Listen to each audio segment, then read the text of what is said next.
Au nom du Père et du Fils et du Saint-Esprit, ainsi soit-il. Mes chères sœurs, mes chers fidèles, en 1601, dans le diocèse de Toulouse, deux religieux, surpris par l'obscurité, ont été obligés de s'arrêter dans une forêt près d'un village pour y attendre le jour, puisqu'ils ne connaissaient pas la route et ils craignaient de s'égarer. Au milieu de la nuit, la forêt était tout à coup illuminée d'une grande clarté.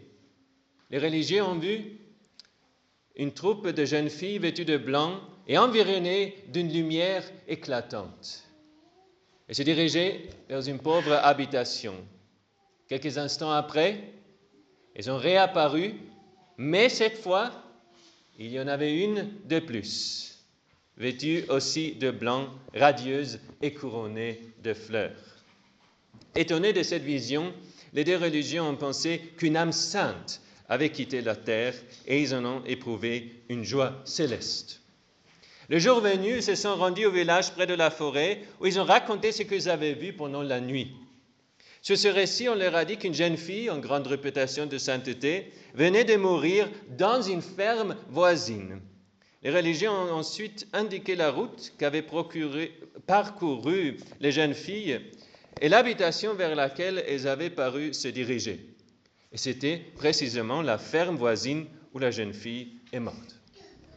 La vie et la mort de cette fille restent pour la plupart dans l'obscurité, bien que des traits édifiants de sa vie restent pour toujours dans la mémoire des habitants du petit village. Ces restes ont été enterrés dans l'église paroissiale. En 1644, lors de l'ouverture de la tombe pour recevoir un de ses parents, le corps de cette jeune fille a été découvert frais et parfaitement conservé, et miraculeusement élevé presque jusqu'au niveau du sol de l'église. Il a été exposé à la vue du public près de la chaire jusqu'à ce qu'une noble dame présente en remerciement un cercueil. Il avait été guéri d'un ulcère malin et incurable au sein, et son fils, dont la vie était désespérée, avait recouvré la santé lorsqu'elle avait demandé l'intercession de cette jeune fille. Ce fait a été le premier d'une longue série de guérisons merveilleuses opérées sur ces reliques. En 1700, un mouvement a été lancé pour obtenir la béatification de cette jeune fille, mais il échoue pour des raisons accidentelles. En 1793, le cercueil a été profané par un révolutionnaire. Après la Révolution, on a retrouvé le corps intact, sauf quelques parties qui étaient mutilées par des révolutionnaires. La vénération privée de cette fille s'est poursuivie depuis la découverte du corps en 1644, soutenue et encouragée par de nombreuses guérisons et miracles. La cause de béatification a été reprise en 1850. Les documents attestent plus que 400 miracles ou grâces extraordinaires, et 30 lettres d'archevêques et d'évêques de France demandent la béatification au Saint-Siège. En 1854, Pie IX l'a béatifié, et en 1867, il a inscrit au canon des Saintes Vierges. Mes chers fidèles, connaissez-vous cette sainte? Écoutez ce que le pape Pie IX a écrit pour sa béatification. Cette humble et obscure Vierge, dévouée à la vraie et pure religion, divinement animée de l'esprit de sagesse et d'intelligence, s'est distinguée par la pratique des plus excellentes vertus, au-delà de ce qui comportait son âge et sa condition. On peut dire qu'elle éclaira comme un nouvel astre non seulement la France, sa patrie, mais encore l'Église entière. Cette Vierge humble et obscure qui brille comme un astre au ciel pour illuminer le monde entier avec son exemple s'appelle Germaine Cousin. On l'a célébrée hier. Regardons d'abord sa vie pour pouvoir ensuite en tirer des leçons pour nous-mêmes. Sainte Germaine est née à Pibrac en 1579 dans une pauvre famille. Dès sa naissance, elle semblait marquée par la souffrance. Elle est née avec une main déformée et la maladie de la scrofule. Et alors qu'elle n'était encore qu'un nourrisson, elle a perdu sa mère. Son père s'est rapidement remarié, mais sa seconde femme a traité Germaine avec beaucoup de cruauté. Sous prétexte de protéger les autres enfants de la contagion de la scrofule, elle a persuadé le père d'éloigner Germaine de la ferme. Et c'est ainsi que l'enfant a été employé comme bergère presque dès son plus jeune âge.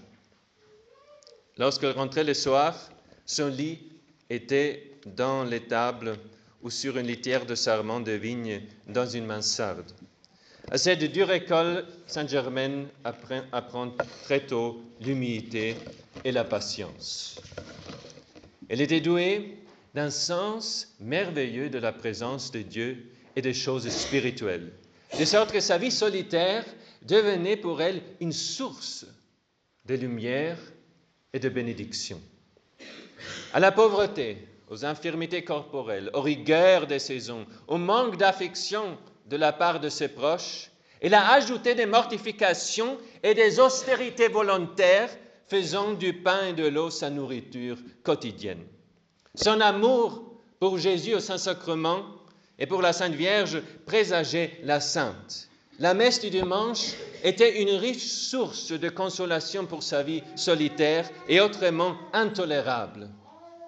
Elle buvait avidement chaque mot du sermon et des instructions données après la messe pour les enfants du village.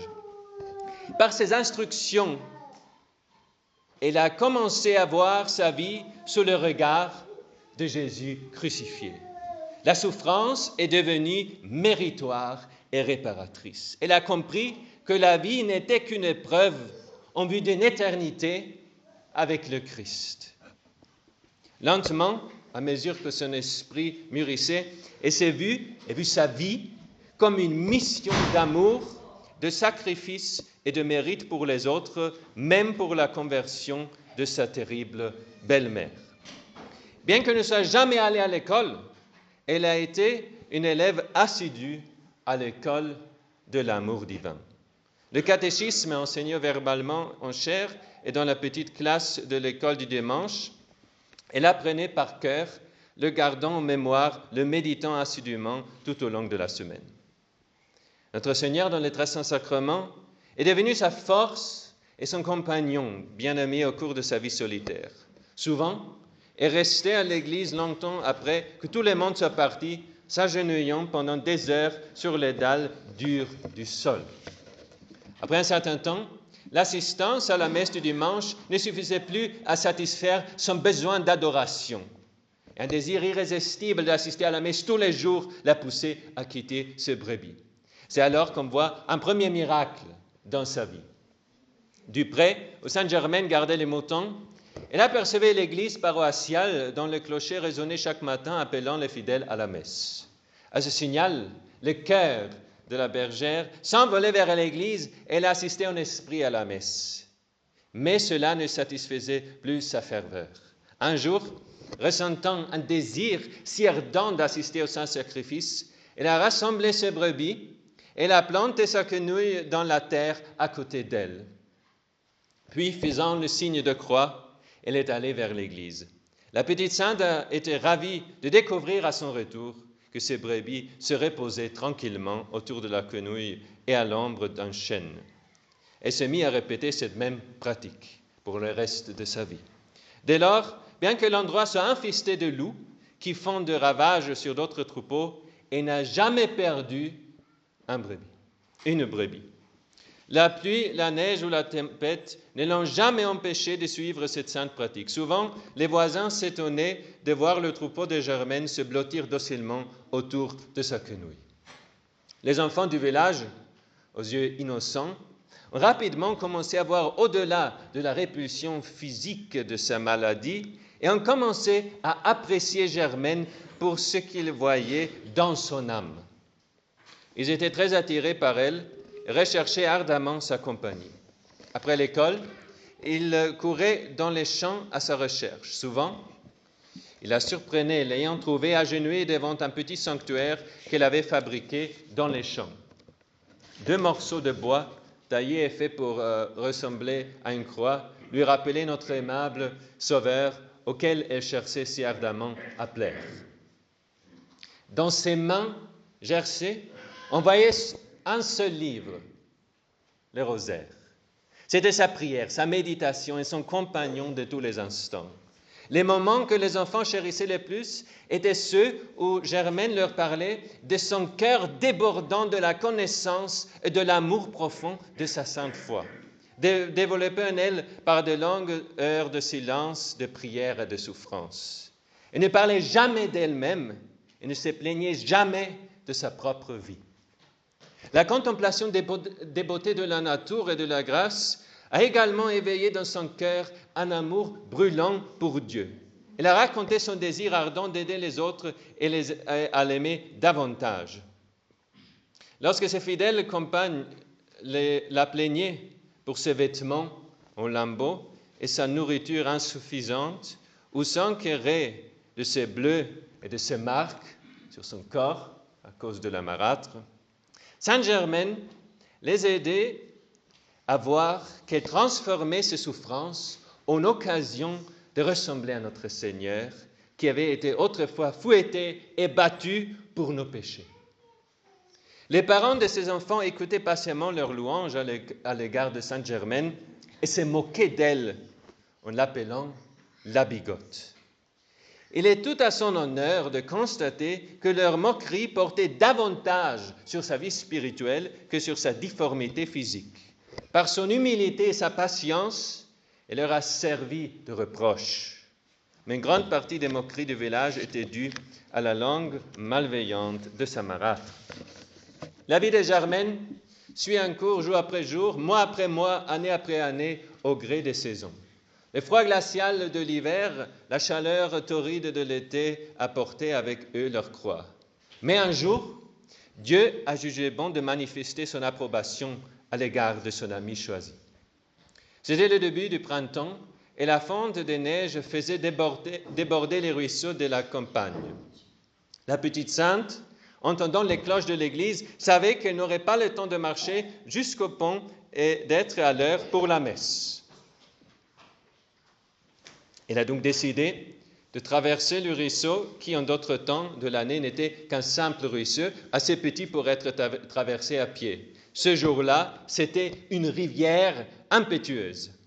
2 de ses amis, qui se trouvaient sur la rive opposée, observant son dilemme, ont crié pour l'avertir que la rivière était trop profonde et trop forte pour être traversée. Ils lui ont dit de ne pas s'y risquer.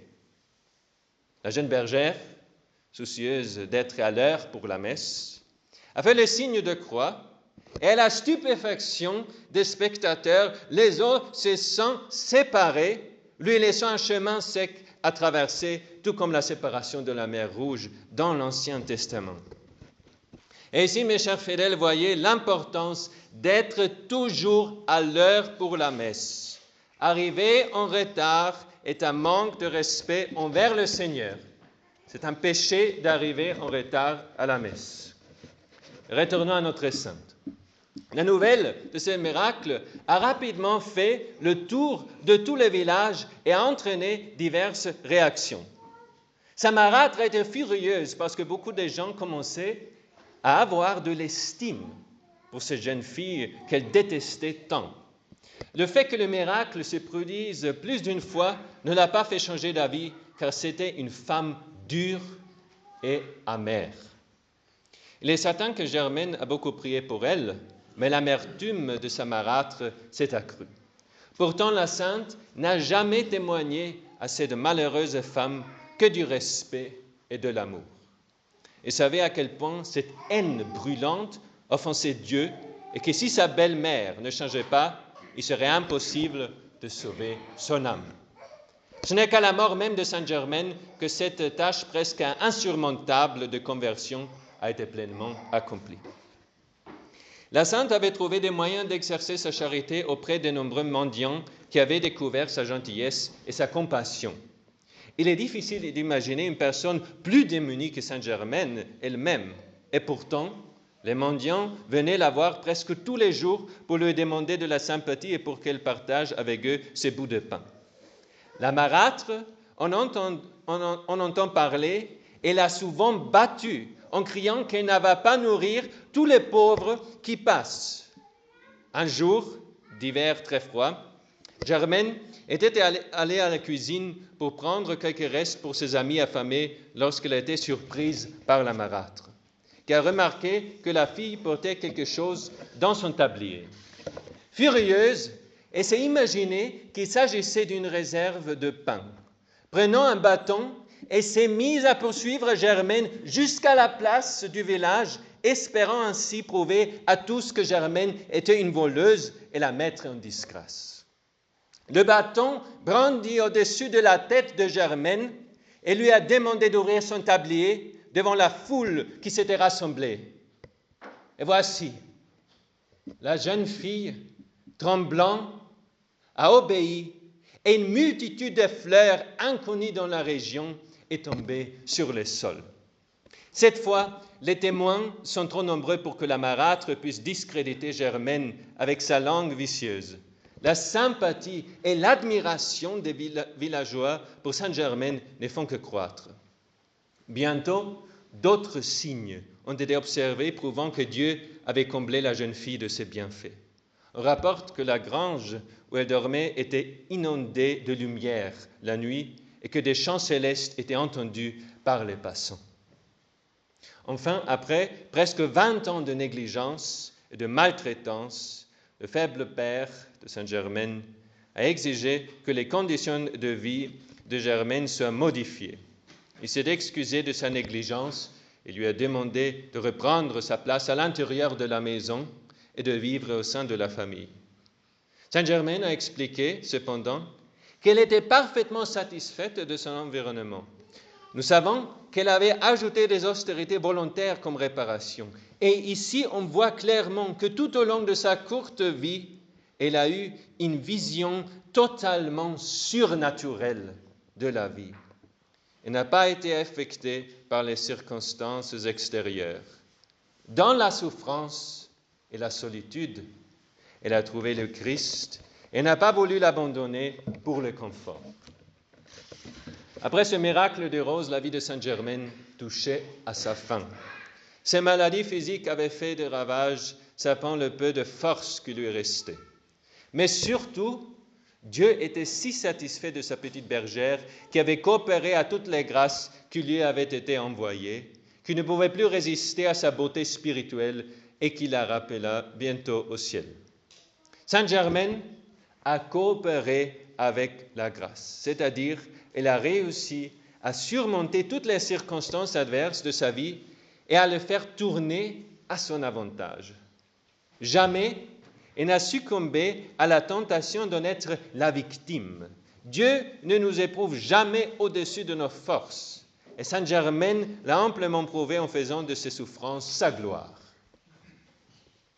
Une nuit de l'été 1601, à l'âge de 22 ans, elle est morte comme elle avait vécu, seule avec Dieu.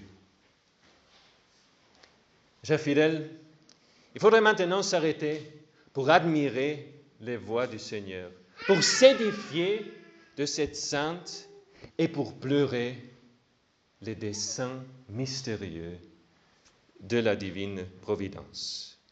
Mais ne nous laissons pas emporter par nos émotions. Essayons de comprendre le secret de la sainteté de Sainte-Germaine.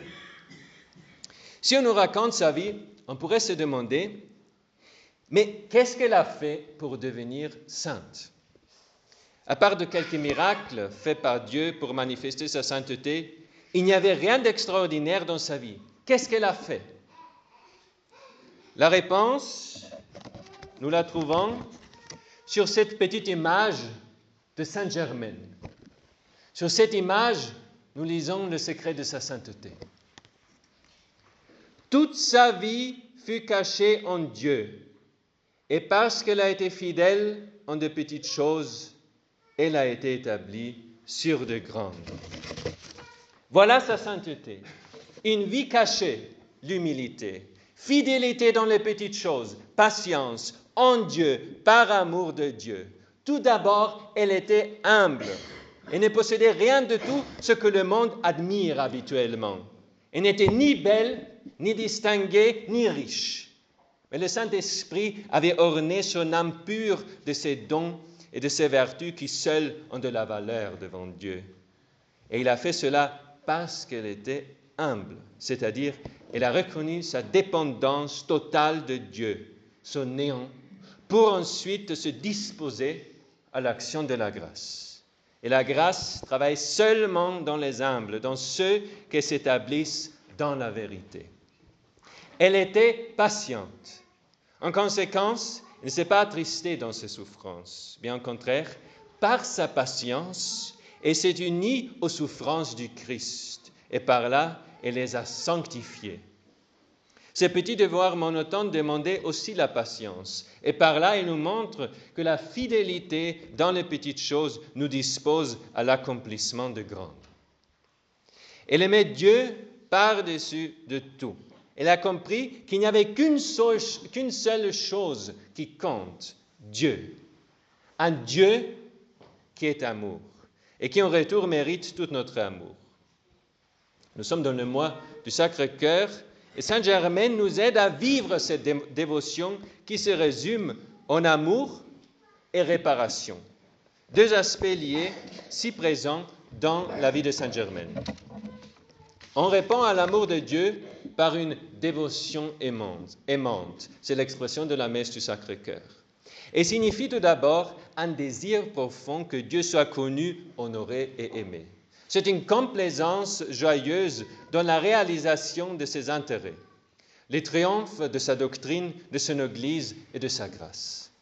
Cet amour nous incite à aller à lui avec confiance et à lui ouvrir notre cœur, pour nous plaindre de notre froideur, de nos défauts et de nos imperfections, pour lui présenter nos peines, nos difficultés et nos épreuves, et pour nous abandonner à lui filialement avec un saint abandon. L'amour fait un pas de plus et nous pousse à vivre une sérieuse abnégation et un renoncement.